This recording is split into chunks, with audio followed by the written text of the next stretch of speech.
U.S. Border Czar Tom Homan says he's coming to Portland as President Trump continues his crackdown on sanctuary cities. Will we see federal troops or the National Guard patrolling the streets of Portland? And what do the cops in Portland feel about that? Sergeant Aaron Schmautz is president of the Portland Police Association, representing close to 800 members of the Portland Police Bureau. Sergeant Schmautz, welcome back to Eye on Northwest Politics. Thanks for having me, Ken. It's been a while. Yeah, glad to be here. Before we talk about possible federal troops, let's talk about something locally. The issue of public safety kind of ramped up this week after a recent stabbing outside the Central Library, and that followed a fatal shooting there in July. So this week, 3 people were arrested. Multnomah County Chair released a video leading up to the incident. We see that right there. Are these incidents aberrations, or is this an indication of conditions downtown from your viewpoint? Sure. I think the real difficulty in downtown Portland right now, and in Portland in general, is we have incidents of violence, and we want to make sure law enforcement can be visible both to respond to and prevent, but then also respond and investigate. What's been frustrating from me and from my members' perspective is a lot of times these conversations turn into very political conversations about how we police, not can we or should we or how do we implant law enforcement into community to build relationship. I do think that I think the FBI statistics recently said that Portland is the second most dangerous city as it relates to crime victims. We've got to make sure that we're policing our city well and getting help where it's needed. President Trump again said that he's sending the military to Portland, or considering it, in the wake of the demonstrations and arrests at the ICE facility, which you're familiar with, of course. He's called it the destruction of the city. You heard some of this, but let's play some of what the president is saying. Sure. What they've done to that place is it's like living in hell. If we go to Portland, we're going to wipe them out. They're going to be gone, and they're going to be gone fast. They won't even stand the fight.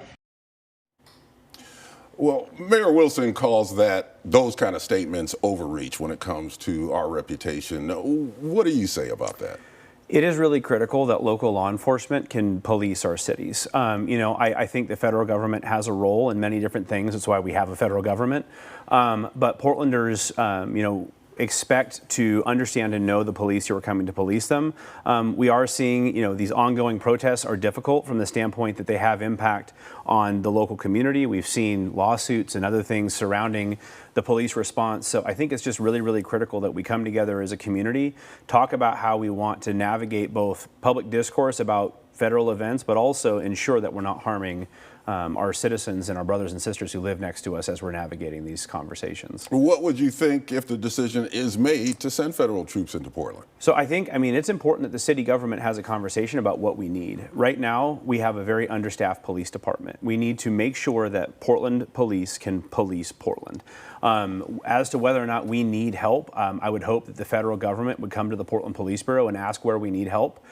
If we need help, then that should be a joint conversation as opposed to 2 different groups trying to do different work, which will create conflict. We've got some experience with this. There were federal troops that were, or federal agents that were sent in 2020 during the demonstrations that we had in downtown Portland after the George Floyd killing. So what was that experience like? So the real difficulty in 2020 is we were given orders by City Council not to communicate with the federal response at all. And as a result, we were not able to understand what was happening and ensure that we weren't overlapping or even conflicting in our response. The reality is that the vast majority of the impact from 2020 was on Portland, and then you also had the footprint of a federal building. They have a legal right to defend their federal building and do their federal work. Partnership does not mean that we agree with everything, but it certainly does mean that we got to work together and ensure that we're delivering safety for Portlanders. That's our job. That's our focus. Portland City Council just awarded a record $3.75 million to the family of a man named Emmanuel Clark. He was a 30-year-old black man shot by a Portland police officer in 2022. He died 2 days after that shooting. A grand jury cleared the officer, but the officer's actions were questioned internally. Were there any changes within the Bureau since that incident, and what do you think about the settlement? Sure. I thought about this a lot, Ken. Certainly our rifle program has continued to evolve.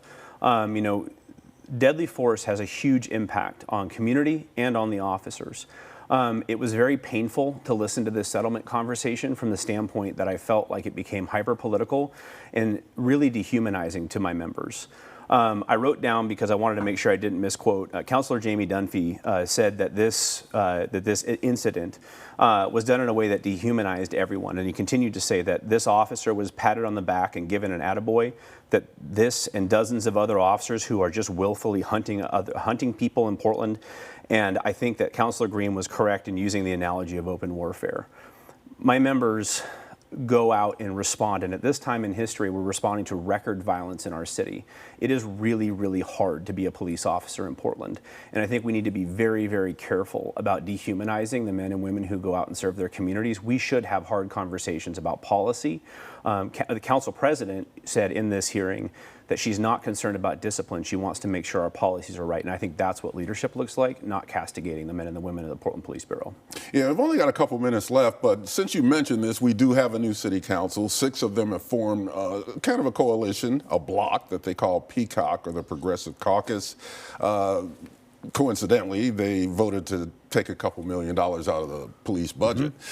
So how is that relationship with this new council and the mayor? Sure.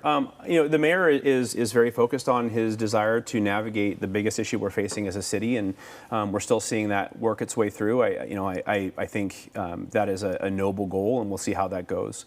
The relationship with council has been very difficult. I think what's interesting in this ranked choice voting setup is that the caucus that you spoke about has openly discussed the fact that they feel that their mandate is to make policy for the people that voted for them, which in this setting is 25% of the city. I think the city government's responsibility is to make sure they're representing the views of all of Portland, but also making decisions that help all of Portland, and that means making difficult choices sometimes. So it has been difficult to figure out what the policy proclivities are as it relates to law enforcement and public safety. We saw within some texts that were released that there was a conversation of police versus parks, which was kind of a straw man conversation, because the reality was it was never about pitting two groups together. It was about defunding law enforcement. So it's been difficult.